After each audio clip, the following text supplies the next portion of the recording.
그러니까 무슨 어떤 영웅 같은 걸 생각할 수 있죠. 우리가. 스타라든지 영웅. 어떤 필드에서 영웅이 있다라고 했을 때 그 영웅은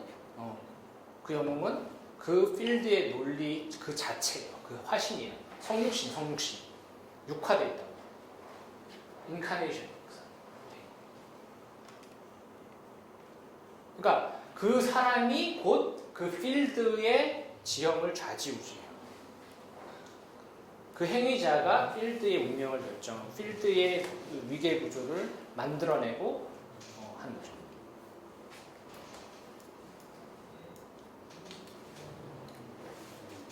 이 자본이라는 건 이제 상징 자본이에요.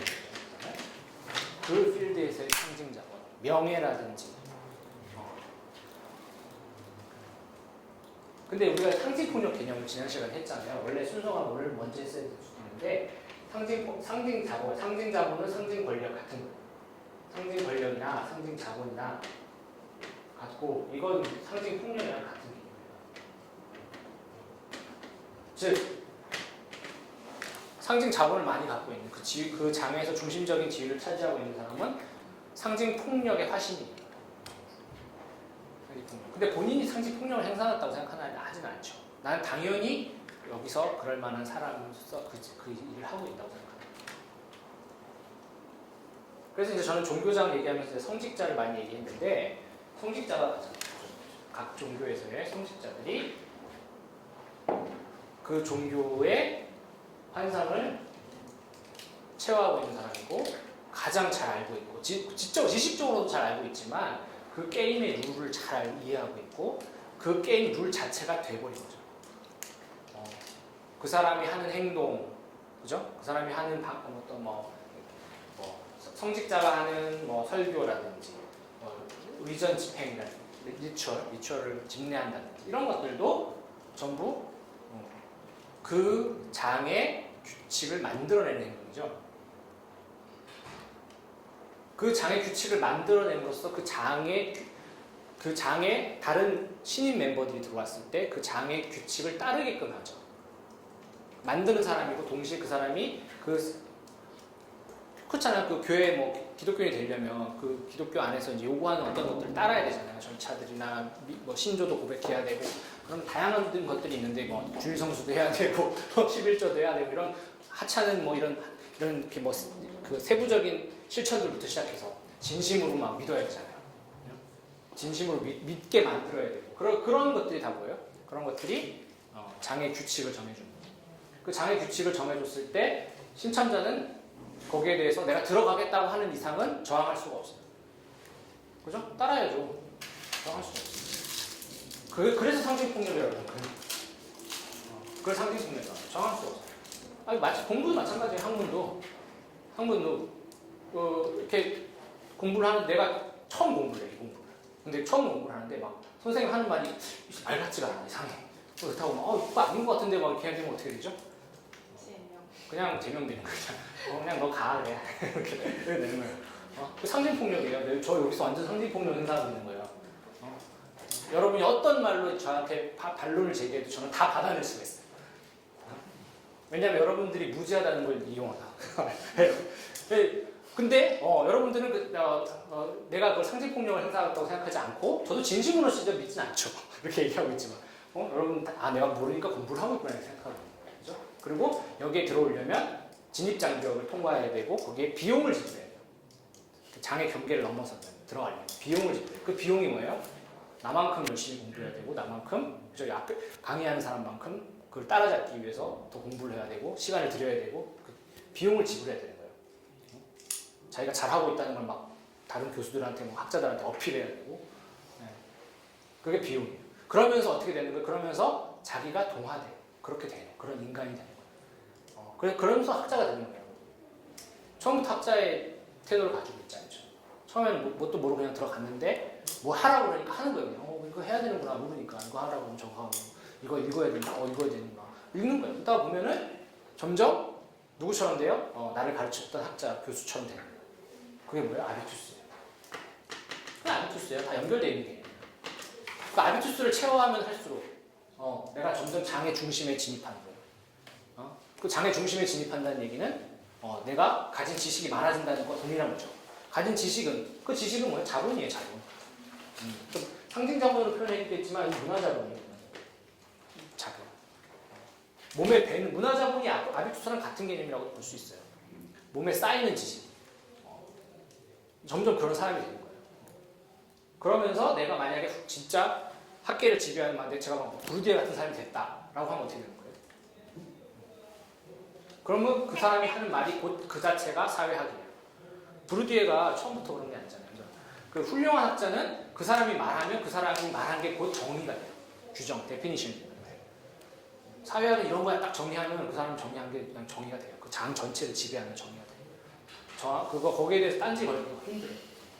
근데 이제 뭐 장마다 성격이 다르지만 사회학 같은 경우에는 계속 딴지 거는 사람들이 많이 나타나고 철학도 마찬가지로 하지만 인문학은 특히나 그게 심하지만 과학의 영역으로 가면 그렇지 않죠. 의학도 마찬가지고. 과학의 영역으로 가면 그렇지 않죠. 과학이라고 해서 너무 바운드를 넓게 얘기했는데 뭐 물리학이라든지 생물학이라든지 구체적인 영역으로 들어가면 그 안에서 지켜야 할 실험의 절차와 규정과 거기에 대해서 뭐 따라야 할 어떤 규칙들과 그런 것들이 우리가 알 수 없지만 말로 설명할 수 없는 수많은 것들이 있을 거예요. 그걸 다 몸으로 체화해야 돼요. 그걸 다 알아야 돼요. 그걸 다 알고 그걸 그대로 잘 할 수 있어요. 근데 그렇게 되는 거죠. 그렇게 됨으로써 이 필드의 지배자가 되는 거예요. 필드의 지배자가 되면 어떻게 되는 거예요? 필드의 지배자가 되면 내가 이 지배자가 필드를 바꾸는 거기도 하지만 동시에 그 지배자가 필드를 재생산하는 거예요. 우리 구조에 대해서, 구조의 총체성에 대해서 우리가 첫 시간에 했죠. 구조의 자기 완별성, 자기 중거성, 총체성. 구조는 자기를 복제하는 거예요. 그 문학 예를 들었잖아요, 제가. 장르 얘기하는 거죠. 문학 얘기. 근데 새로운 걸 자기가 자꾸 생성하는 것 같은데 그 자기 장르로 해석되고 자기 장르로 회귀하는 거예요, 다시. 그렇지만 또 창조하는 거예요. 그게 되게 애매하다는 거죠. 복잡하다는 거죠. 마찬가지로 그 구조도 그러면 부르디에가 그리고 있는 이 구조라는 것이 바뀌긴 바뀌는 거예요. 어떤 신참자가 열심히 노력해서 내가 이 필드를 개혁해보겠다 하고 이렇게 열심히 공부해. 열심히 어떤 노력을 해. 그래서 거기에 딱 올라가요. 올라가는 순간 어떻게 돼요? 자기는 옛날에 자기가 타도하고자 했던 그 대상처럼 돼버려요. 그래서 그 대상으로서 그 필드를 지배하게 돼요. 영화 같은데 그런 거 많이 나오는데 그런 영화에 있잖아요. 뭐 이렇게 뭐 저항하는 뭐 사람이었는데 뭐 저항해가지고 리딕이라는 SF 영화를 했어요. SF 되게 좋아해. 리딕이라는 SF 영화 얘기 보면 얘가 이제 막 그 지배자 외계인들한테 막 저항하잖아요. 막 싸워요. 막 다 해치웠어. 딱 이겨가지고 거기에 거기에 왕을 얘가 딱 죽였어요. 죽이니까 어떻게 돼요? 얘가 왕이 돼요. 자기는 왕을 안 하려고 했는데 자연스럽게 왕이 됐어요. 그러면서 이 구조를 재생산해요. 여전히 지배자와 피지배자는 나눠주죠. 그러니까 부르디에가 막스주의적 면모를 가진다는 게 바로 이런 겁니다. 이 필드 안에서 이제 개혁을 한다고 자기가 이 신참자가 들어왔을 때 이 필드 안에서 살아남으려면 어떻게 돼요? 살아남으려면 이 환상에 동의를 하고 이 게임의 규칙을 따라야 돼요. 그러면서 계속 이걸 채워야 돼요. 피지배자였죠. 아니면 신참자, 피지배자가 지배자가 되려면 어떻게 돼요? 그냥 지배자를 물론 이제 우리가 테러 같은 걸 통해서 이제 그냥 그 사람 죽인다든지 이렇게 하면은 바로 될 수 있어요. 근데 그런 게 아니라면 지배자가 만들어 놓은 룰이 있단 말이에요. 기존의 룰. 근데 이 지배자도 자기가 또 만들었다고는 볼 수는 없어요. 예전부터 또 왔던 걸 이어받은 거니까.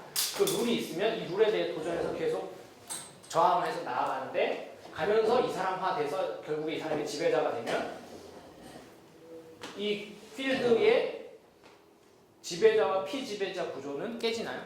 깨지지 않죠. 그대로 남아요. 다만 지배자가 바뀔 뿐이지 그 구조는, 그 위계 구조는 그대로 있다고 보는 거예요.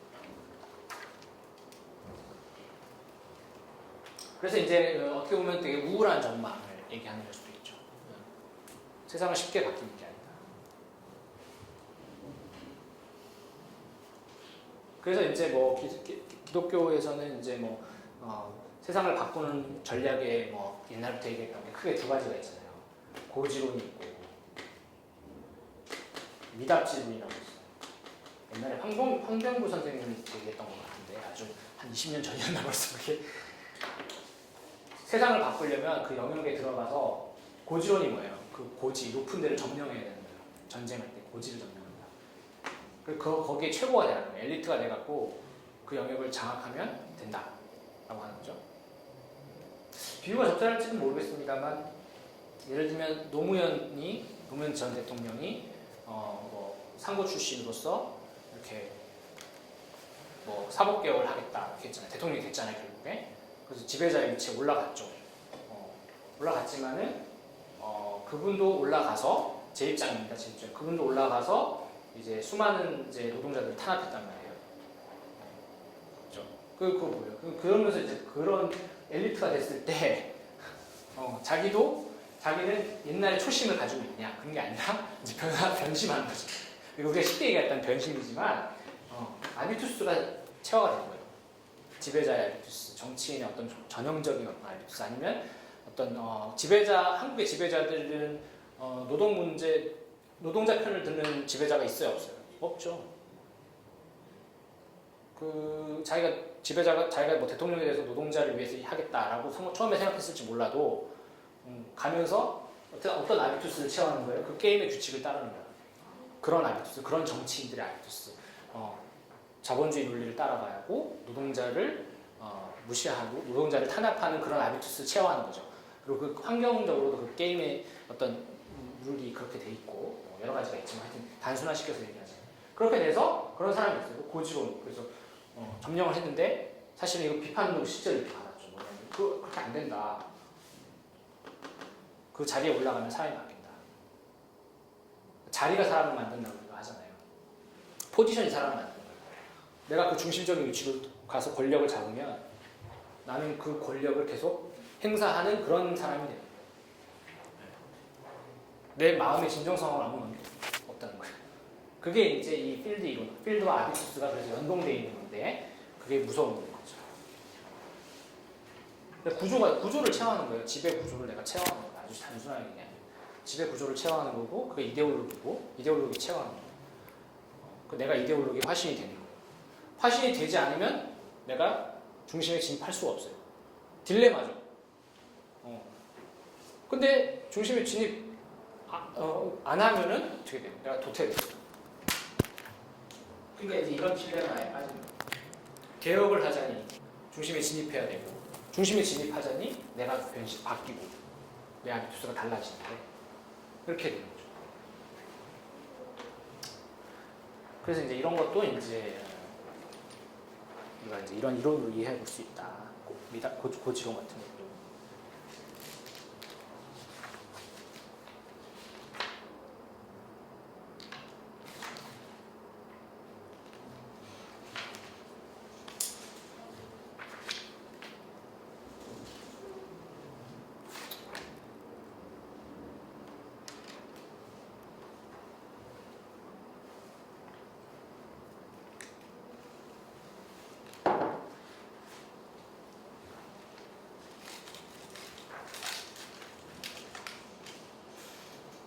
(12) 페이지에 이제 개신교 장에 대해서 사례를 들어놓은 건데요. 이것도 한번 시간 나면 읽어보시고요.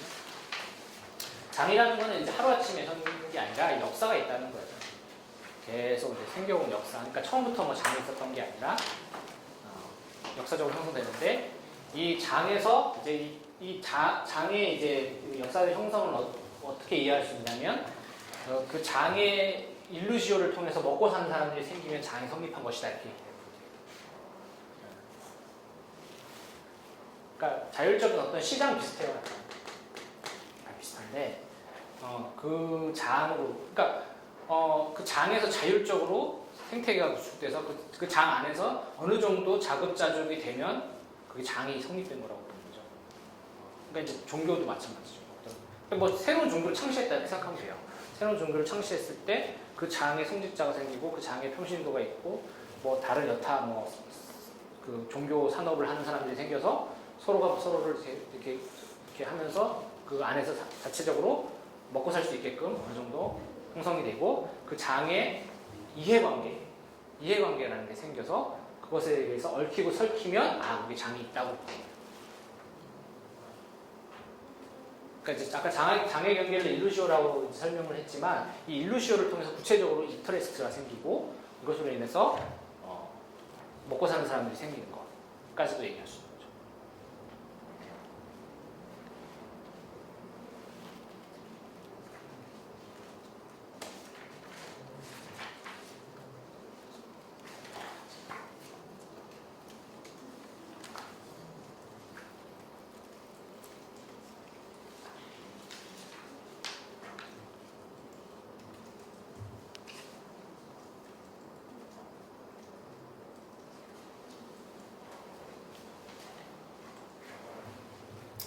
그래서 아까 이제 지배자가 된다는 것, 장안의 지배자가 된다는 것은 상징 자본과 상징 권력을 갖는 것인데, 이 상징 권력과 상징 자본을 우리가 이제 종교로 얘기하면 카리스마라고 얘기할 수 있죠. 베버가 이미 얘기한 건데요. 이 베버의 카리스마 개념을 브루디에가 이제 이것을 상징 자본, 상징 권력 개념으로 얘기한 거예요. 발전시킨 거예요. 근데 이 카리스마는 원래 이제 카리스마는 개인의 내적인 신비적인 속성이에요. 원래는. 근데 브루디에는 이것을 개인의 내적인 속성으로 생각하는 것이 아니라 권력관계의 구조. 권력관계 구조 속에서 배치가 어떻게 됐냐에 따라서 카리스마가 있어 보이는 거죠. 그래서 사실 제도가 그것을 보장해주는 측면도 많이 있죠. 예를 들면 성직자는 그냥 권위를 얻는 것이 아니라 물론 어떤 아니면 예수님처럼 누가 성직을 임명한 것도 아닌데 카리스마 그냥 카리스마로 그렇게 되는 경우도 있죠. 그리고 수많은 이제 신종교들 같은 경우에 신종교 새로 탄생한 종교 새로운 신종교 같은 경우에는 그런 이제 창립자의 그 카리스마 개인적인 카리스마에 의해서 그렇게 된다고 볼 수도 있는 건데 중요한 것은 그 이제 이 필드 이론에서는 그 카리스마는 이 관계 구조에 의해서 결정됩니다. 그러니까 이게 중심적인 제도에 의해서 예를 들면 아까도 얘기했지만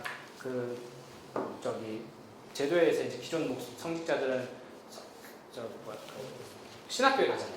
신학교에 들어가서 이제 고생을 하고 공부를 하고 한 걸 인정받는 것으로 자격증을 얻잖아요. 자격증을 얻는다는 거는 목사 안수 받고 이제 졸업하고 목사 안수 받고 이렇게 하는 것들이 다 사회적으로 공인이 된 거잖아요.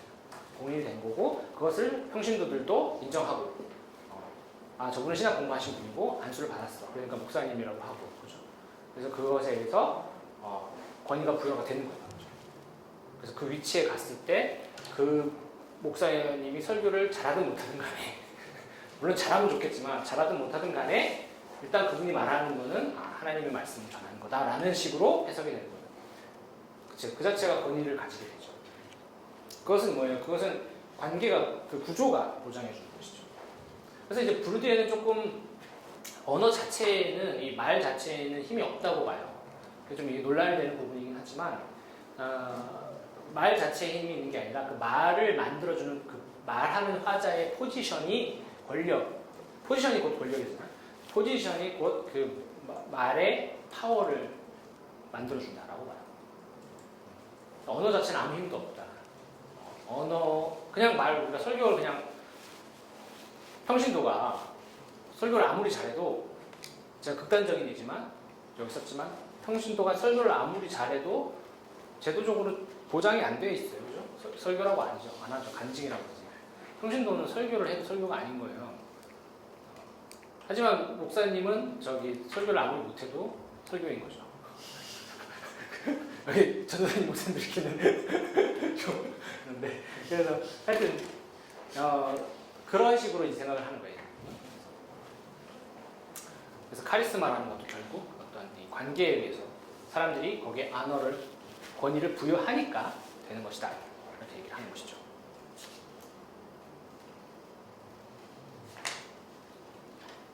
그래서 이제 담론의 힘은 담론의 내부에서 오는 것이 아니라 말의 힘은 말의 내부에 있는 것이 말 자체의 의미에 있는 것이 아니라 이 의미를 이 발화를 하는 사람의 포지션에 선다. 그거예요. 아니 뭐 쉽게 얘기하면 어른이 말하면 우리는 일단 네 그래야 되잖아요. 그거예요. 어른의 말이 옳고 그른 건 상관없이 내용과 상관없이 논리적인 여부 아무 상관이 없어요. 나보다 포지션이 위에 있으면 나보다 권력이 많으면 그 사람 말은 예 이렇게 하는 거예요.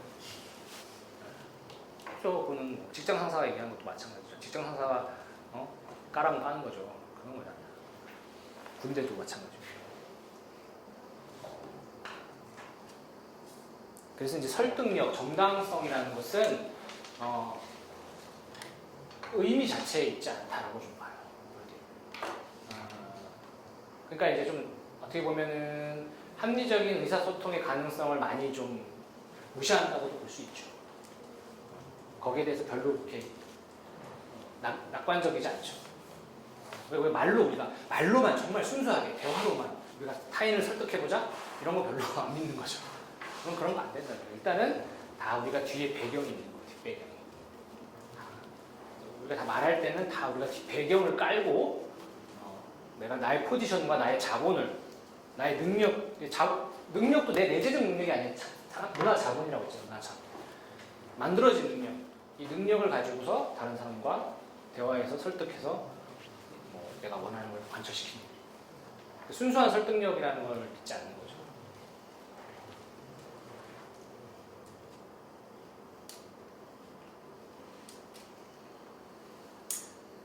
그래서 이제 이런 자본을 이제 여기다가 이제 종교에서 이제 자본을 그냥 종교 자본이라고 하는 거고요.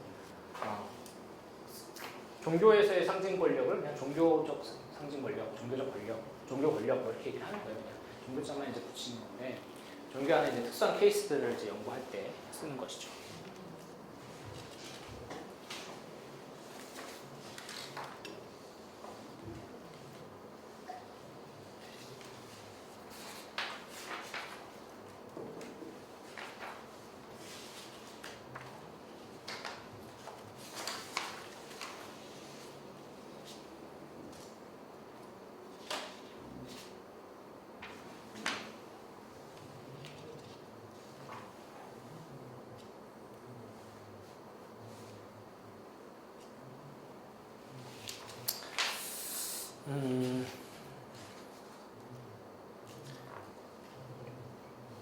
그리고 이제 그러면 이제 이 장 안에서 다른 행위자들이 갈등을 하는데 이 갈등은 기본적으로 공모를 하고 있음에도 불구하고 자신의 이해관계를 관철시키기 위해서 이제 갈등을 하죠. 그러니까 여기에서 자본을 더 많이 얻기 위해서. 아니면 이 자본의 규칙, 게임의 규칙, 이 게임의 어떤 규칙 자체를 가지고서 도박을 벌인다는 표현을 쓸 수가 있는데 이 게임의 규칙 자체가 이제 내기돈, 스테이크라고 이제 영어를 하는데 이게 잘 안 하잖아요. 판돈, 어떤 이 게임의 규칙 자체를 도박판의 판돈처럼 사용해서 그거를 내가 가진 사람이 더 많이 가진 이제 이런 이미지를 그리거든요. 그래서 이 장의 지배자가 된다는 것은 이 장의 게임의 규칙을 내 것으로 만들고 그 규칙 자체를 정당화할 수 있는 거예요. 규칙을 만들어가는 거예요. 그러니까 뭐 스포츠에서 스포츠를 하자면 내가 그 피파 회장이 됐다라고 하면은 피파 회장이 축구 규칙을 바꾸는 거예요. 자기가 하고 싶은 대로 어느 정도 바꿀 수 있는 거죠. 그거를 이제 그래서 그것을 통해서 내가 나한테 유리하게 만들겠죠. 그래서 다른 사람이 나한테 저항하지 못하고 나를 이기지 못하는 룰을 만들겠죠. 그런 식으로 이제 된다는 거죠.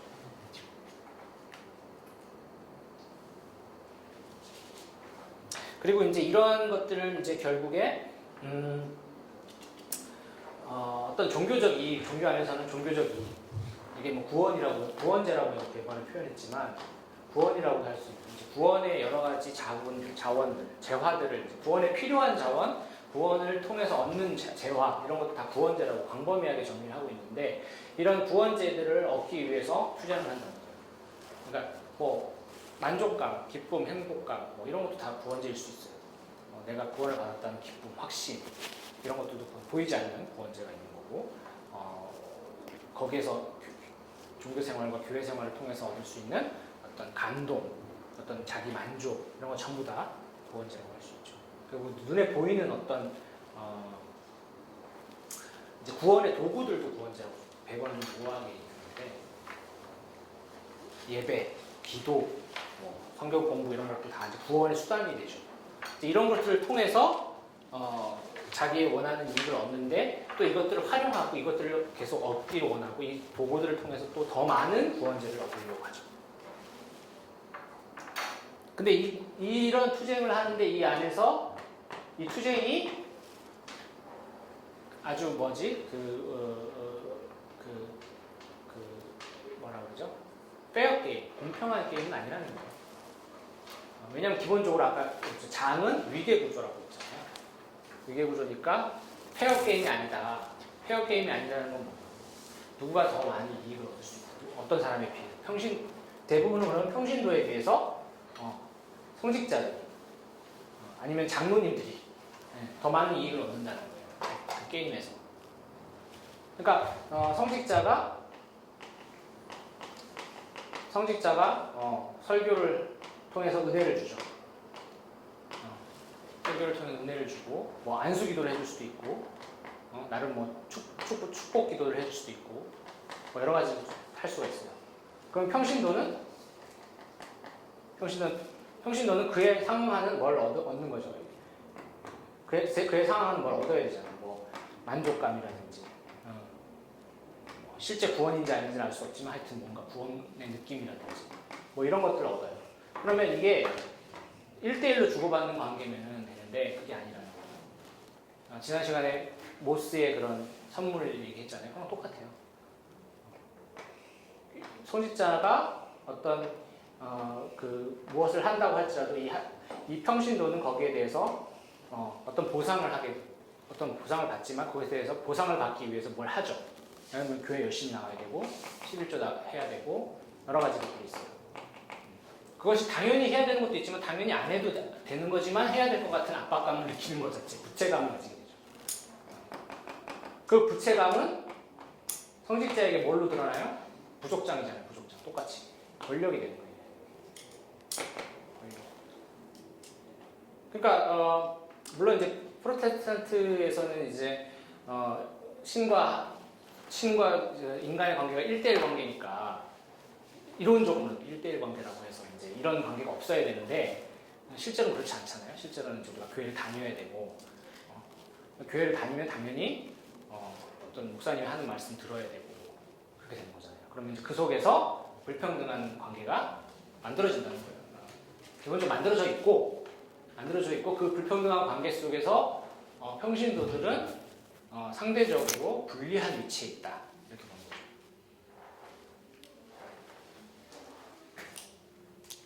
거죠. 사실 뭐 제 마음대로 해석할 수 있겠지만 종교개혁이 이 불평등한 관계를 깨려고 하는 거 아니에요? 네. 원래 깨려고 했던 건데 지금 뭐 프로테스탄트도 마찬가지가 된 것 같은데.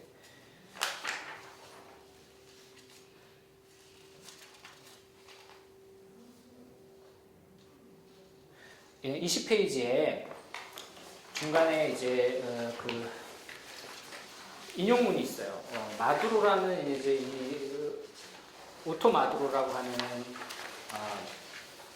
남미의 사회학자이자 해방신학자이자 철학자인 양반인데 이 양반이 이제 피에르 브루디에와 막스주의와 해방신학이 당연히 막스주의 영향을 받은 거고 이렇게 영향을 받아서 이론을 한 사람인데 이분의 얘기에 의하면 이렇게 돼 있어요.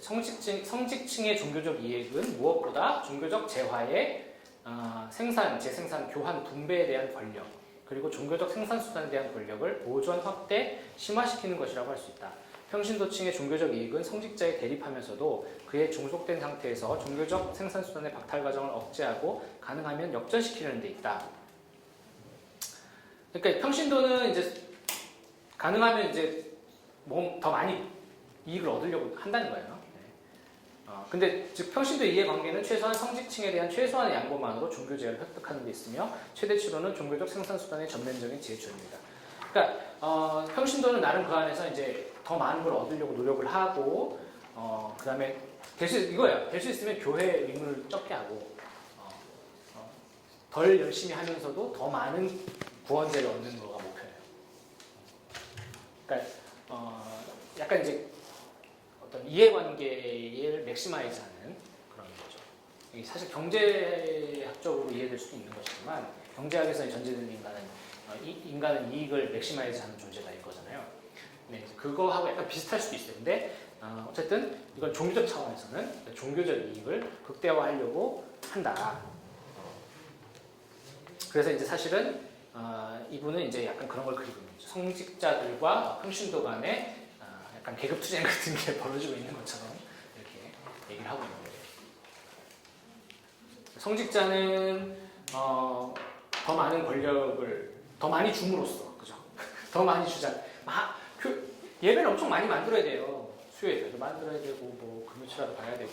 제가 막 너무 극단적으로 얘기하는 건지 모르겠는데 여기 목사님 계신데 막 교회도 많이 막 나오게 해야 되고 계속 막 매일매일 교회 나오게 해야 되고 행사 만들어야 되고 그게 뭐예요? 좋은 의도로 하시는 거죠. 근데 이제 그렇게 함으로써 평신도들은 그거에 순응하기도 해요. 왜 순응해요?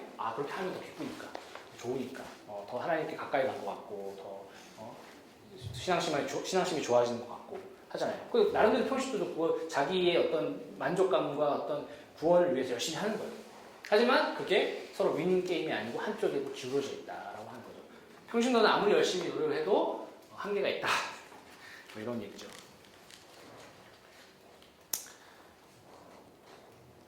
그래서 이제 이 밑에 내용은 이제 제가 나름대로 해석을 한 건데요. 개신교가 왜 그 소위 이제 보수적인 개신교에서 사형이라든지 해서 이제 개신교 복음을 굉장히 간편하게 만들었거든요. 그게 있어요. 개신교의 구원 교리를 아주 간단하게 만든 게 있어요. 예수천당 불신주, 그 대표적으로.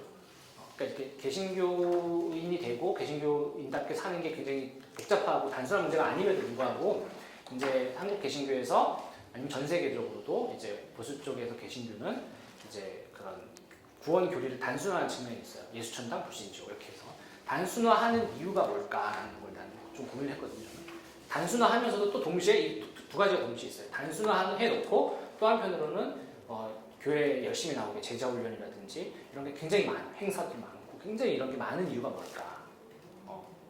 그러니까 모순이잖아요. 사실 이게 두 가지가 모순일 수도 있거든요. 지금 교리적으로 해석하는 게 아니에요. 저는 교리적으로 모순이 아니라고 해석하는 거 저 잘 알죠. 신앙을 공부했으니까. 근데 그게 아니라 이 사역적인 차원에서 봤을 때 상당히 모순이란 말이에요. 왜냐하면은 그 소위 구원을 단순화하면 그냥 예수천당 불신종을 믿고 하고 이제 고백하고 그 다음에 교회 생활 열심히 안 하고 그냥 해도 돼요. 그렇죠. 근데 이제 반면에 제자도를 강조하는 쪽으로 가면 구원을 단순화하면 안 돼요. 그 입장 서로 두 개가 모순된 입장이거든요. 근데 이 모순된 입장이 왜 교회에서 존재할 수 있느냐, 동시에 존재할 수 있느냐를 전 나름대로 해석한 건데 이거는 여기는 한번 이 패러그래프 20페이지 패러그래프만 읽어볼게요. 신자는 예수님 믿기 시작만 하면 바로 영생을 확보할 수 있어요. 교리적으로. 즉 최소한의 종교적 헌신으로 최대한의 효과를 얻죠.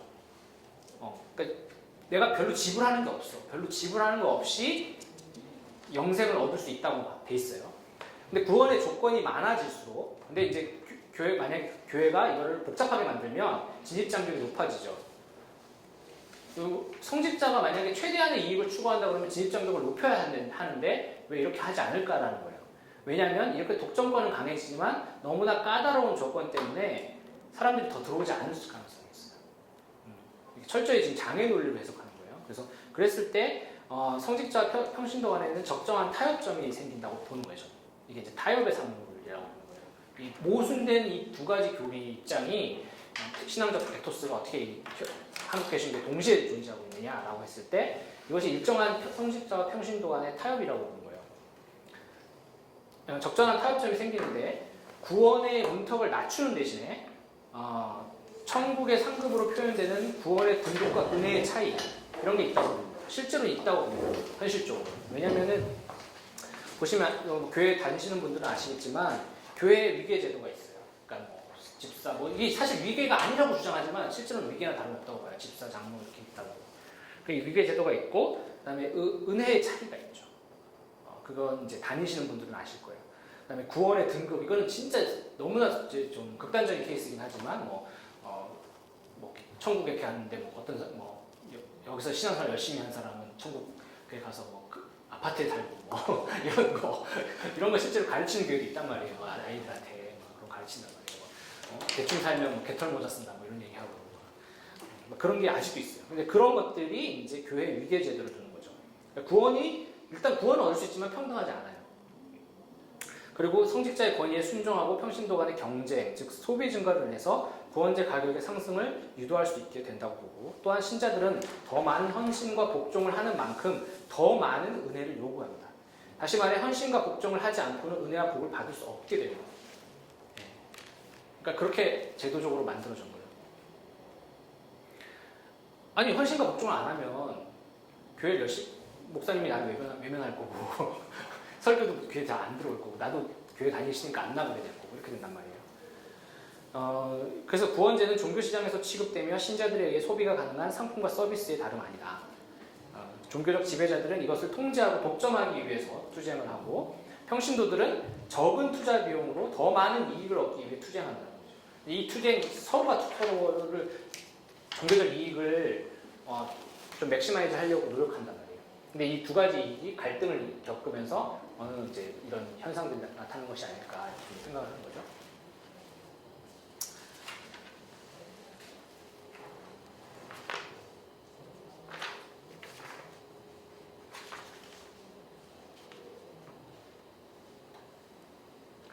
여기가 네. 선생님이 2008년도에 석사 논문을 네. 산 거예요. 네. 근데 이제 벌써 10년이 지났잖아요. 네. 우리도 틀리가 빡치거든요. 네. 10년이 지난 입장에서 그 석사 논문을 조금 수정 보완하는 것과 워낙에 지금 개신교가 지난 태고도 모두 변화가 너무 커서 네. 그건 뭐라고 보시나요? 아니요, 저는 뭐 지금도 그런 것 같은데 별로 달라진 건 없는 것 달라진 같은데요. 물론 개별 교회로 따지면 뭐 다양한 교회가 있기 때문에 그걸 일반화할 수 없는데 큰 틀에서는 뭐 다르지 않다고 저는 보고요. 조금 저는 이제 약간 좀 근본주의적인 교회, 보수적인 교회에 초점이 맞춰져 있고요. 그쪽 교회들을 봤을 때 좀 그런 경향이 있다라고 보는 거고요. 사회학적인 해석이니까요. 근데 요즘 네. 보면은 교회가 예전랑 달라서 약간 다양화가 돼서 네. 이게 선생님 말씀한 대로 근본주의 교회들 많은데 네. 안 그런 교회 요즘은 조금 작은 교회 작은 교회는 좀 다르죠. 그래서 제가 이제 그거를 그런 관점에서 근데 이제 그 기본적으로 저는 작은 교회도 권력 관계가 있다고 보고요. 있긴 한데 네, 사회에서는 모든 게 다 권력 관계라고 생각하는 경향이기 때문에 당연히 사회뿐만 아니라 기본적으로 근데 이 권력이라는 게 어떻게 정의하느냐에 따라 다르지만 무조건 네거티브냐 이건 아니에요. 네, 그런 건 아니고 이제 권력이란 건 어떤 사람의 입장에 이론의 정의를 하느냐에 따라 다르지만 권력이란 건 이제 생산적일 수도 있는 거거든요. 근데 이제 약간 이제 그 사회학에서는 이걸 필수 불가결한 걸로 봐요. 권력은 필요악 같은 거예요. 네. 다음에는 이제 권력이라는 거를 인간이 불안하기 때문에 이 불안을 감소시켜주는 장치로 보거든요. 필요악이죠. 근데 이제 왜냐하면 권력이 없으면 권력이란 거는 그러니까 뭐라면 한편으로는 그 사람들을 안정화시켜주는 장치예요. 네. 근데 그 안정화시켜주는 장치가 동시에 지배의 장치이기도 하죠. 그러니까 이제 사회학에서 그걸 다 보면 구조도 마찬가지예요. 우리가 구조가 없으면 아무것도 할 수 없어요. 근데 이제 구조 때문에 우리가 또 고통을 당하는 거거든요. 이게 양가적인 측면이 있는데 이제 권력도 마찬가지죠. 기본적으로 종교도 다 권력 관계라고 보고요. 권력의 차원이 있다고 보죠. 권력 관계만 있는 건 아니죠. 권력의 차원이 있고요, 당연히. 권력의 차원이 다른 차원들과 완전히 붙어 있기 때문에 그걸 분리해내는 건 사실 불가능해요. 이제 그거를 이제 순진한 사람들은 이제 분리할 수 있다고 보는데 그건 아니고요. 그러니까 예를 들면 우리 목사님은 참 좋은 목사님이니까 권력이 없어 이렇게 생각하면 그건 아니라는 거죠. 아주 참 좋은 목사님도 권력이 있는 거예요. 그거를 그것도 있어요. 역할의 관점을 보는 거는 이제 뭐 구조 기능주의나 아니면 기능주의에서도 역할의 관점으로 보죠. 근데 그 역할도 역할의 관점으로 봐도 그건 권력의 문제. 왜냐하면 평신도가 줄 수 있는 건 제한되어 있기 때문에. 그럼요. 네. 평신도는 할 수 있는 게 한계가 있어요. 네. 성직자보다 훨씬 할 수 있는 게 없죠. 옵션이 적죠. 기본적으로. 그건 이제 제도가 보장해 주는 것도 있고, 성직자에 대한 제도가 보장해 주는 것도 있고, 기본적으로 대다수의 주류 종교들은 제도가 보장해 주잖아요. 제도가 보장해 주는 게 있고, 그 다음에 명시적으로 법적 제도, 장치들이 보장해 주는 게 있고, 그렇지 않은 소규모 커뮤니티 같은 경우에는 훨씬 그게 덜하죠, 적죠. 그러니까 제가 교회를 하다가 해체했다는 얘기를 드렸잖아요. 이제 그런 얘기도 이제 훨씬 더 평등한 관계가 될 수 있어요. 그런 거예요. 근데 뭐예요? 보장이 안 된 제도가 권력을 만들어주지 않기 때문에 해체되기도 더 쉽죠. 망가지기도 쉽고. 그러니까 이제 그런 문제가 있어요. 그러니까 어떻게 보면 종교라는 것이 이런 거를 조건을 하지가 않으면은 지속이 유지가 안 되더라고. 그렇죠. 네. 생리적인 거고 어떤 의미에서는 신자들 그것도 원하기도 하고. 네, 그러니까 제가 그래서 집을 좋아. 네. 그런 것 때문에. 그러니까 일정한 타협점이 네. 있을 수 있다는 거니까 평신도도 워낙 공모 관계가 기본적으로는 공모 관계인데 이제 누구 탓을 더 하냐 이건 약간 윤리적인 문제로 가는 거지만 윤리적인 문제로 답을 하자면 이제 누구 탓을 당연히 성직자 탓을 더 많이 하겠죠. 서로 나가기 좋아해. 네. 네, 그렇게 하는 건데 이제 아무래도 힘을 더 많이 가진 사람한테 이제 책임을 물어야 되니까 당연히 그런 거고 객관적으로 이제 근데 이제 예를 들면 여기 장로 얘기는 제가 거의 안 썼지만 장로하고 목사의 관계는 되게 복잡하잖아요.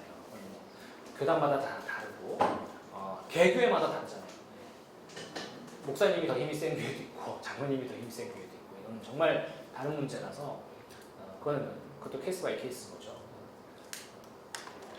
근데 기본적으로 하여튼 만약에 종교를 가지고 사회학을 한다면 이런 식으로 생각할 수 있다라는 겁니다. 그래서 이제 순진함을 파괴하는 거죠, 사회학은. 그러니까 뭐냐면 아까도 얘기했지만 내가 선의를 가지고 있다라고 한다 해도 그것은 권력의 문제를 배제하는 문제가 아니에요. 내가 선의를 갖고 나는 희생하고 있고 뭐 이렇게 생각한다 그래도 그것은 이제 결코 공평한 어떤 게임이 될 수 없다라고 하는 것이죠. 그러니까 이제 뭐 그런 거고요. 오늘은 이 정도 하고요. 오늘은 좀 약간 좀 뭐죠? 종교사역적인 얘기를 좀 했는데 하도 시간 맞춰서 끝내달라고 그래가지고 조금 시간이 남았으니까 질문하실 거 있으면 하시고. 그러면 불교라는 사람은 종교에 대해서 굳이 말하는 건 문화 중에 하나로서 종교를 언급하고 있는 아니요. 종교에 대한 문헌이 불교의 논문이 짧은 논문이 한 두세 개 있어요. 아니 종교 장에 대해서 언급한 게 있고, 네, 그렇게 좀 캐톨릭에 대해서 프랑스니까 캐톨릭에 대해서 이제 얘기한 게 언급한 게 있어요. 짧은 논문들이 있는데 비숍들과 대화한 거 이런 것도 있고. 뭐라고 배워니까 거기도 이제 이런 내용이에요. 네, 그러니까 뭐죠? 이런 얘기를 해요. 일루시오 얘기를 하는 건데 뭐냐면 이거예요. 일루시오가 뭐냐? 그러니까 그 비숍하고 대화를 하는데 비숍한테 이런 얘기를 불교가 막 해요. 정말 이런 약간 경제학적인 얘기잖아요. 종교사역적인 얘기도 하지만 사실은 약간 되게 경제학적인 의미가 많이 들어있잖아요. 시장 아니면 교환이니 이런 얘기하면서 결국에는 종교도 베버가 얘기했지만 구원제를 파는 거 아니냐. 너희 성직자들도 사실은 이거 계속 교환하는 거 아니냐. 구원제 파는 거고, 그러니까 종교적 경쟁이 있고 너희들도 먹고 사는 거 힘들지 않냐. 이런 얘기 막 해요. 하는데 비숍이 거기에 대해서 뭐라고 하냐면 껄껄껄 웃어요. 맞지요. 다 인정해. 그러면 종교도 비즈니스지 인정해요. 요즘 하는 얘기, 이거 옛날에 했으니까 되게 신선했지만 요즘엔 다 하는 얘기잖아요. 종교도 비즈니스지 맞아. 인정한단 말이에요. 그렇지만 볼디어가 뭐라 그러면 이 비숍의 우습이라는 제목도 있어요. 비숍의 우습이라는 논문이 짧은 논문이 있는데 거기에 그래서 비숍들이 웃는 것이 바로 일루시오다 그런 얘기를 해요. 무슨 얘기냐? 인정하지만 진심으로 인정하지 않는다. 재밌죠? 그러니까 인정하지만 진심으로 인정하지 않는 게 바로 종교의 일루시오를 가지고 있다는 뜻이다. 종교를 진짜 제가 진지하게 여기서 정말 뭐라고 하지? 정색하고 종교는 비즈니스죠. 이렇게 얘기를 하면 기분이 나쁠 거예요. 대부분의 종교인들은. 기분이 나쁘면 그게 종교인인 거예요. 무슨 얘기인지 아시겠죠? 기분이 안 나쁘다? 그러면 자기 의심을 해봐야 돼. 나 종교인 아닌 것 같은데. 무슨 얘기인지 알겠죠? 일루쇼에 빠져있기 때문에 그 얘기를 진짜 진지하게 들으면 기분이 나빠야 돼요. 근데 아까 여기 불태가 그렇게 진지하게 얘기했는데도 불구하고 여기는 근데 그 얘기를 진지하게 또 받아들이지 않은 거예요. 진지하게 얘기했지만 반만 받아들인 거예요. 비즈니스의 측면이 있지. 그렇지. 인정하지만 진짜 정말 성스러운 게 하나도 없고 완전 비즈니스다? 이렇게 생각하진 않는다는 거예요. 모든 비숍들이. 그게 진지하게 받아들이지 않는다고 볼 수도 있고 예. 아니면은 이제 지금 말씀하신 부분이 맞는 얘기니까 일견. 그러니까 일견이 중요하죠. 그렇죠. 일견 맞는 얘기니까 그 자체로는 그 논리로는 맞는 얘기니까 종교를 그런 식으로 보는 시각은 또 하나의 시각이 있을 수 있으니까 그거는 뭐 그렇게 생각할 수 있는 거 아니겠어요? 네, 그렇죠. 그런데 저도 그런데 거기를 만약에 진짜 그것밖에 없다 이렇게 말했을 때, 그리고 그것밖에 없다라고 받아들였을 때, 그것도 하나의 의견이지. 그것밖에 없다 말했을 때는 그것도 의견이. 그걸 하나의 의견이라고 생각을 하는 게 일루시오를 가지고 있기 때문에. 아니 일루시오라고 이제 그래서 일루시오가 있어서 그렇다고 볼 수도 있지만은 이제 종교인으로서 그런 시각을 가지고 보는 사람에 대해서 다 얘기할 수는 없는 거 아니에요. 네, 없는 거니까 말씀하신 것처럼 지금 강의하시면서도 지금 해오신 그 뭐가 한 영역에 우리한테 다 전달하실 수는 없잖아요. 그죠? 그와 같이 종교 영역에 대한 것도 뭐 그게 또 그 뭐 이 시각뿐만 아니라 다양한 시각이 있고 또 종교 자체적으로 어떤 할 수 있는 얘기들도 있고 하니까 그걸 또 다 일일이 다 얘기해서 그러나 이제 중요한 거는 지금 말하는 그 시각은 일리 있는 시각이다. 또 유용한 시각이다. 우리를 볼 수 있는 유용한 시각이다. 하는 거는 그거는 인정할 수 있는 거 아니겠어요? 그렇죠. 그렇죠. 그것도 역시 있기 때문에 그렇게 생각할 수가 있는 거죠. 그러니까 이 일루시온은 이제 어떤 내가 눈에 콩깍지가 씌었는데 이걸 벗겨내는 건데 벗겨내는 건 불가능한 거죠. 내가 어느 정도 근데 그게 벗겨내는 불가능한 게 맞지 않나요? 그게? 그렇죠. 못하다고 불가능하다고 이제 그렇게 아까 말씀하신 권력이란 것이 불편한 거면서도 있고 또 필수적인 거다. 이 사람들이 이제 그런 것처럼. 그렇죠. 그렇죠. 그러니까 우리는 일반적으로 사회학자는 종교를 뭐라고 생각하나요? 종교요? 어떤 관점에서 바라보면 그냥 문화 중에 하나다 이렇게 바라보면 주류는 이제 문화 중에 하나로 보는 경향이 있고요. 그것도 이제 저는 뭐 조금 다르게 보는데 하나의 독자적인 영역이죠, 당연히. 독자적인 영역이 있고, 근데 이제 이 종교를 사회학적으로 연구할 때는 종교의 정의를 어떻게 하느냐가 이제 좀 중요해져요. 실체론적 정의, 기능적 정의 이런 게 있어요. 나중에 계획을 얘기할 수 있겠지만 그런 정의가 있고 또 종교를 저 같은 경우에는 이제 최근에 이론가 중에 하나인 이제 종교학자이기도 하고 그런 사람이 있는데 이제 이런 사람들의 입장에서 이제 종교를 하나의 이제 기능주의로도 보지 않고 기능주의하고 약간 비슷한데 왜냐면 종교를 하나의 이제 어떤 하나의 약속이라고 봐요. 그게 뭐냐면 사람들이 원하는 것에 대한 약속을 종교의 정의 부분으로 봐요. 그러니까 promise. 그러니까 어떤 뭐냐면 종교가 기능적인 관점에서는 종교가 무슨 역할을 해야만 하는 건데 그게 아니라 무슨 역할이 아니라 펑션을 해야 된다는 차원이 아니라 종교가 예를 들면 사람들에게 무엇을 약속하고 있는가 이게 좀 정의가 다르죠. 그러니까 종교를 펑션으로 정의하는 거는 종교가 사회적 효과나 개인에 미치는 효과의 차원에서 반응하는 건데 종교를 약속의 관점에서 이해한다는 것은 종교가 사람들에게 무엇을 던져주는가, 무엇을 약속하는가 라고 하는 약간 세계관적이고 약간 전망적인 약간 그런 차원에서 정의를 하는 거예요. 그래서 좀 복잡한 얘기인데 이건 그렇게 해서 이제 종교가 예를 들면 구원의 약속을 한다. 그럼 이제 그게 그러니까 모든 종교를 정의를 할 때 원래 기본적으로 보편적 종교의 정의 개념은 없어서 지금 없거든요. 없고 그거 자체는 합의된 것이 사실 없어요. 근데 이제 가장 지금 그래도 제가 좀 따르는 입장은 종교의 정의를 어떻게 저번에 맨 처음에 했던 것 같은데 종교를 뭐 그러면 성스러움으로 이해를 했다. 이것까지 얘기했잖아요. 모든 종교에 성스러움이 있다. 이걸로 이제 정의를 했는데 아니면 슈퍼내추럴, 아니면 이제 최근까지 오면은 이제 종교를 슈퍼휴먼, 초인간적인 걸로 종교를 정의를 해요. 인간을 넘어서는 초인간적인 것으로서 종교를 정의를 하거든요. 그러면 성스러움보다는 좀 다르죠. 네, 조금 달라요. 이제 그런 정의가 있고 또 다른 정의는 종교를 하나의 약속, 무언가 인간에게 약속해 주는 것으로 정의를 하는 거예요. 그러면 이거는 기존의 이제 뭐 실체론적 정의라든지 기능적 정의하고는 좀 다르죠. 그래서 종교를 꼭 펑션을 해야 된다는 게 아니라 그럴 필요가 없이 그런 거와 상관없이 모든 종교는 무언가를 약속하고 있다. 무언가를 약속해주고 있다 인간에게. 네, 이렇게 정의를 하는 거예요. 그럼 그 약속이 중요한 거죠. 그 약속들이 무엇이냐? 그럼 다 다르잖아요. 하지만 약속이라는 공통점을 갖고 있죠. 그렇죠.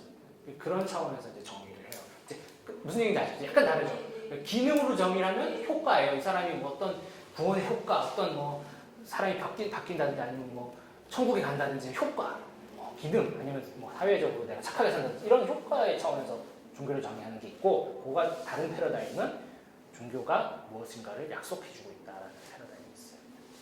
그런 관점에서 저는 좀 이해를 하거든요. 그랬을 때는 이것이 사회학과 철학이나 심리학과도 만날 수가 있어요.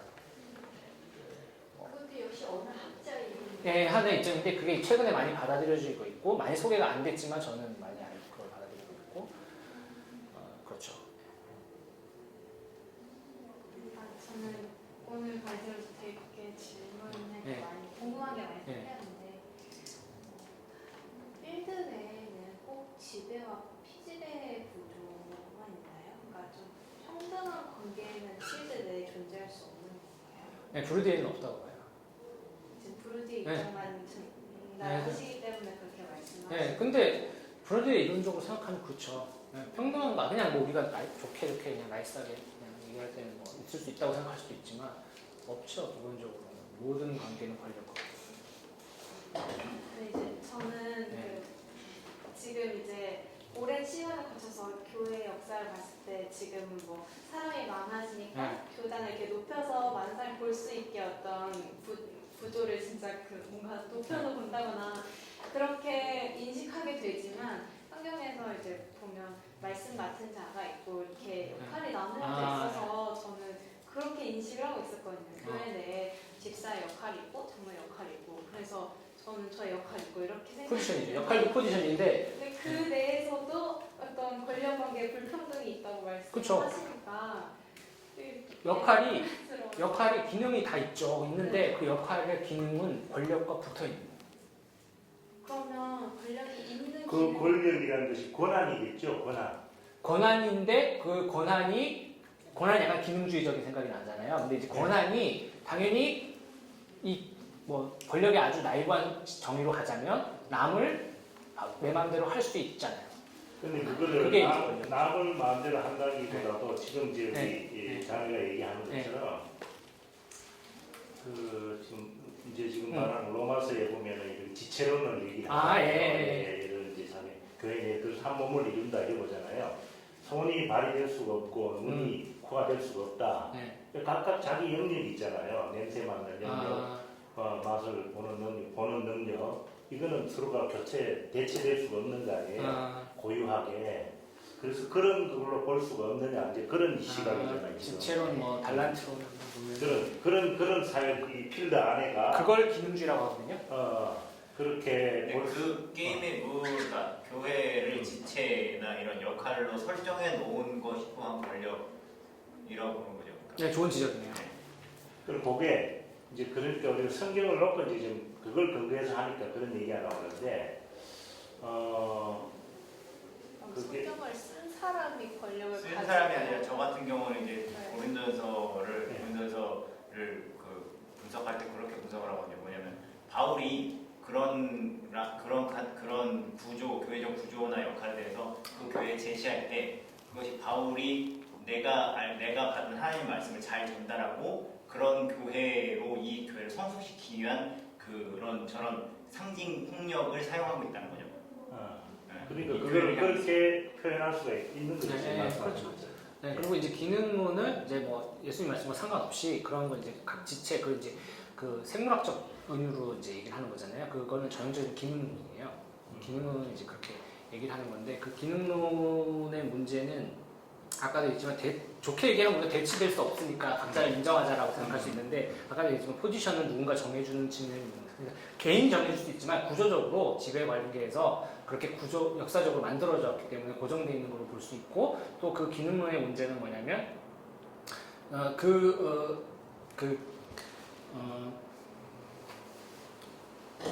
그게 이제 뭐죠? 기능주의의 문제는 그 사회에 각각의 역할을 맡은 사람들이 있어서 그 자리를 고수해야만 한다는 것이고 변동을 하면 안 된다는 거예요. 그러니까 이건 뭐냐면 계급을 고정시킨다는 거예요. 그래서 그게 지금 인위적이라고 봤을 땐 그런데 네. 이제 바울이 그렇게 네. 만들었다라고 본다면은 바울이 인위적으로 그렇게 한 사람이 되잖아요, 주체가. 되는데 그것이 사람이 인위적인 것이 아니고 네. 이제 이건 성경 말씀 좀 계시니까 네. 우리 머리에서 나온 게 아니라 주어진 거니까 주어진 걸 전제를 하고 우리가 거기에 맞춰서 모든 것을 생각한다고 봤을 때는 그것이 그런 효과가 과연 그게 그렇다고 말할 수 있는 예를 들면 이렇게 사용되면 어떻게 했어요? 당신은 평신도니까 집사니까 집사의 직분에 충실하라라고 하는 게 굉장히 좋은 권면일 수도 있지만 자 집사의 역할을 충실하고 내가 하는 것 나는 목사니까 설교를 해. 그러면 내 설교한 거에서 넌 집사니까 토를 달지 마. 이렇게 되면 어떻게 돼요? 근데 그게 네, 이렇게 되면은 그게 이제 기능이 네. 이제 부정적인 현상이 지금 많이 일어나고 있으니까 네. 이 시대 상황에 네. 일어나고 있으니까 그런 걸 전제해서 얘기하기가 쉬운데 네. 아까 말씀하신 순수한 원래의 아까 뭐라고 했지 일루시라고 그랬나요? 네. 순수한 그게 만일 그런 입장에서 볼 때는 그것이 그런 현상이 일어나겠느냐 이거죠. 그런 현상이 아니라 그거는 단지 자기의 역할에 충실히 하는 것으로서의 그렇죠. 그러니까 무슨 얘기냐면 내부자들은 그것을 지체론으로 받아들일 것이고 그렇죠. 외부자들은 그걸 기능론으로 보겠죠. 그래 볼 수도 네. 있는 거죠. 그건. 네. 그런 시각 차이인 것 같아요. 그건. 네, 그럴 수 어느 있고요. 사람들의 시각 차이인 것 같아요. 그 문제는 이게 변동이 되느냐 안 되느냐 기능론. 그러니까 변동이 안 되고 그걸 고정시켜 놓은 것으로 계속 그 체제를 유지시켜 나가는 게 이제 문제가 되는 거거든요. 기능론에서는. 그렇죠. 기능주의는 움직이면 안 된다고. 그렇죠. 그러니까, 지체로는 그렇죠. 내부자의 시선이고 기능주의는 그렇지. 근데 사실은 내부자의 시선. 왜냐면 그건 이제 언어가 다른 거라 신학적 언어고 지체로는 이제 기능주의는 이제 사회과학적 언어니까 이게 사실 다른 언어예요. 그래서 이걸 두 가지를 일치시키기는 어려운데 기능론을 사회학적으로 보면 지체론을 사회학적으로 보면 기능주의. 기능주의. 그래서 비판될 수 있는 거예요. 그러면 이제 기능론적 관점에서는 종교의 평등 구조는 어찌됐든 불가능하다고. 네, 그 기능주의뿐만 아니라 거의 모든 이론에서는. 그런데 이제 상급의 개념을 도입해서 천국에서조차 구원받는 사람들 간의 평등은 존재하지 않는다고. 존재하지 않는 게 이게 진짜 천국 가서 그렇다는 얘기가 아니라 난 모르니까. 왜냐면 여기에서 그렇게 만들어진다는 거예요. 그런 담론으로. 그렇게 정당화하고 있다는 거예요. 그런 일상적인 종교적 담론이 그렇게 규정이 되고 있다. 이게 실제 신앙이 추구하는 바하고 전혀 관계없이 우리가 그냥 믿고 있는 레이 피플들이 믿고 있는 신앙은 그렇다는 거예요. 근데 그게 일어나고 있죠. 네. 그런 현상들이. 저는 이 현실에 대한 얘기니까. 그렇죠. 필드와 구조는 동의어예요? 아니요. 아까 얘기했지만 구조는 여러 가지 용어로 쓰여요. 사실 구조라는 용어는 진짜 다양하게 쓰이잖아요. 이것도 구조고 저것도 구조고 다 구조인데 아까 첫 시간에 얘기했지만 구조를 굳이 한마디로 얘기하면 관계라고 얘기할 수 있다. 네. 네, 구조주의 구조도 다양한데 우리도 뭐 사회 구조도 얘기하고 무슨 구조 이것도 구조고 저것도 구조고 다 구조잖아요. 구조를 많이 쓰는데 구조를 한마디로 얘기하면 관계라고 얘기할 수 있다는 거예요.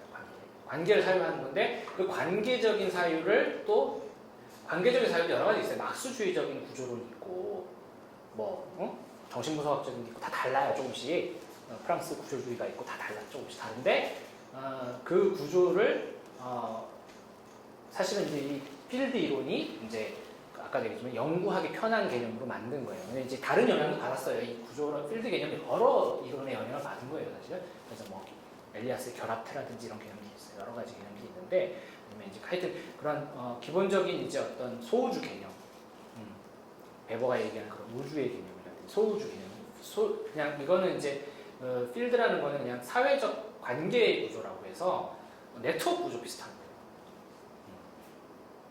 이것도 오늘날 네트워크 얘기할 때도 연결망 이거 얘기할 때도 구조를 얘기하죠. 구조의 개념도 계보가 두세 개가 있어요. 이게 여러 개가 있는데 하여튼 그런 구조들 개념을 좀 이렇게 여러 가지 이제 섞어서 이제 부대가 다시 정립을 한 거죠. 네. 그래서 이제 필드는 구조다. 이게 구조는 철학적인 개념이 사실은 맞아? 굉장히 추상적이고 철학적인 개념이고 이거를 사회학화 그냥 구조라고 그러면 우리 구조를 분석해야 돼 그러면 애매하잖아요. 구조를 분석. 근데 필드라는 개념을 만든 거예요. 필드라는 개념을 하려면 아까 얘기했지만 위계 구조도 있고 관계도 있고 그 안에 자본도 있고 권력도 있고 이렇게 해놓으니까 이러면 이제 어떻게 연구를 해야 되겠구나. 이게 감이 오잖아요. 도구가 도구죠. 네, 맞아요. 도구예요. 필드 개념은 도구주의적 개념, 도구적 개념. 그건 명시적으로 얘기하고 있어요. 구조를 연구하기 위한 네. 그래서 이거 설정마다 다른 거예요. 뭐 한 교회를 필드라고 볼 수도 있고 사실 그건 조금 좁은 개념이죠. 아니면 이제 개신교 전체를 볼 수도 있고 한국 사회 뭐 전체를 구조하고 필드라고 볼 수도 있고 예술도 있잖아요. 예술도 종류가 여러 가지잖아요. 그 안에 예술. 그러니까 예술 전체를 예술 장이라고 볼 수도 있고 그 안에서 뭐 미술을 따로 장이라고 만들 수도 있고 그건 연구자가 임의적으로 설정하는 거죠. 그렇죠. 여기 그러니까 필드 개념에서 필드 개념도 분화된 필드와 재생산된 필드가 어떤 역체계를 가질 수 있는지 뭐냐면 그러니까 필드라는 개념을 제가 들을 때 그냥 있는 것을 규정하기 위해서 사용하는 언어처럼 들려서 있는 것을 규정하는 데보다 아까 얘기했지만 문제 설정 트리. 그러니까 이거 어려운 얘기인데 알피스르가 얘기했던 문제 설정이라는 건 답을 이미 가정한 상태에서 어느 정도 보는 만큼 보이는 거거든요. 그러니까 내가 가진 문제 의식을 정당화하기 위해서 필드를 설정하는 거예요, 사실은. 무슨 얘기인지 아시겠죠? 그러니까 그 어떤 사회적 관계가 있어. 이 사회적 관계에 권력 관계와 자본 구조와 이런 걸 다 보고 싶어. 그러면 그 관계를 필드로 규정하는 거예요. 무슨 얘기인지 아시겠죠? 그러니까 되게 비판적 개념이에요. 나쁜 개념이죠.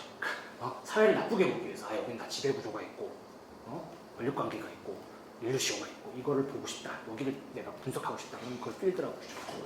근데 그러니까 구조랑도 같은 그러니까 구조에서도 좀 비슷한 문제 제기를 하고 싶었던 것 중에 하나가 그러니까 구조도 이제 바뀌지 않고 재생산되잖아요. 네. 그렇죠. 재생산되는데 아까도 얘기했지만 이 구조주의에서 구조 얘기할 때 구조가 바뀌는 거 재생산된다는 말의 차이는 내가 그것을 아니면 그 사람들이 그것을 어떻게 정의하냐에 달려 있어요. 무슨 얘기냐? 아까 장르 얘기했잖아요. 문학 장르 내가 최고의 SF 장르 작가가 됐어. 그러면 그 내가 만드는 게 곧 SF 장르의 새로운 구조예요. 그렇죠? 새로운 걸 만든 거죠. 그렇지만 그 구조를 재생산했다고 볼 수 있는 거죠. 그래서 그러니까 그게 그 지점에서 제가 그 이제 구조를 어떻게 바꿀 수 있나에 대한 생각들을 자꾸 하다 보니까 아예 그러니까 분화된 구조, 그러니까 아예 새로운 장르가 만들어지는 그런 것들이 없는데 새로운 게 만들어지지 않고 어쨌든 아니, 있는 거, 에서 그럼 문화가 되든 해가지고 이게 하나의 새로운 필드가 만들어지잖아요. 뭐 그럴 수 있죠. 예. 그렇죠. 그러니까 그렇게 되는 과정도 재생산이라고 봐야 되는지. 그거는 좀 생각을 해봐야 될 것 같아요. 그거는 새로운 구조가 만들어진다는 건 뭐 그거는 재생산은 아니죠. 그러니까 시간이 근데- 필요한 거 아니에요? 점점 이렇게 처음에는 네, 비슷하게 네. 구조가 변화되다가 네, 이렇게 그렇죠. 분화되는 거. 그러니까 어쨌든 그 만약에 아까의 그 어떤 필드 안에서 그 어떤 교회가 만약에 있다고 하는데 그 교회에서 이 구조가 있는데 여기서 만약에 부목사 나오는 이런 사람들이 이 구조에서 다른 권력 관계의 틀을 만들다가 교회가 떨어져 나간단 말이에요. 그러니까 아니면 아예 종교가 다른 종교로서 이제 할 때 그 필드가 이제 그러면 다른 관계 구조를 가지고 있다는 거죠. 그러면 이제 그렇죠. 그러면 이제 뭐 필드 그 필드를 새로 만드는 거죠. 새로. 그러니까 이 얘기가 어디서 제가 그 의문이 들었냐면 아까 얘기를 하실 때 그 예수님이 네. 오셔서 네. 그러니까 그럼 예수님이 오셔서 유대교의 구조를 재생산하신 것일까? 라는 생각을 하게 된 거예요. 너무 많이 생각하셨네요. 너무 많이 그러니까 생각하셨네요. 이게 개혁이라는 게 네. 개혁과 기존의 것들을 바꾸고 갱신한다라는. 근데 뭐 아시겠지만 성서신학에서 공부하셨겠지만 그런 썰이 있잖아요. 유대교의 갱신 그룹이라고. 그렇죠. 그리고 뭐 세관점에서도 또 그렇게 보는 거 아니에요? 근데 그렇게 보고 싶지 않아. 그렇게 보고 싶지 않잖아. 뭔가 이제 이 기존의 틀에서부터 나와가지고 새로운 것들이 만들어진다라고 할 때, 만들어진다고 할 때 그거. 근데 그거를 구조의 개념이나 필드 개념 원리에서 자체에서 끄집어낼 수 있냐 이건 아니에요. 그러니까 무슨 얘기냐면 결국 승호 씨가 보고 싶은 그 입장으로 정당을 할 수밖에 없어요. 되게 포스트 모던적이 된다는 얘기예요. 자기 보고 싶은 대로 보이는 그래서 뭔가 필드가 이제 그 아까 말씀하신 것처럼 문제가 있을 때 그것을 분석하기 위한 틀, 그렇죠. 작동을 하는 거. 그래서 필드 개념 자체가 굉장히 세밀하게 정의되어 있지 않아요. 그래서 이걸 재구성하는 거지만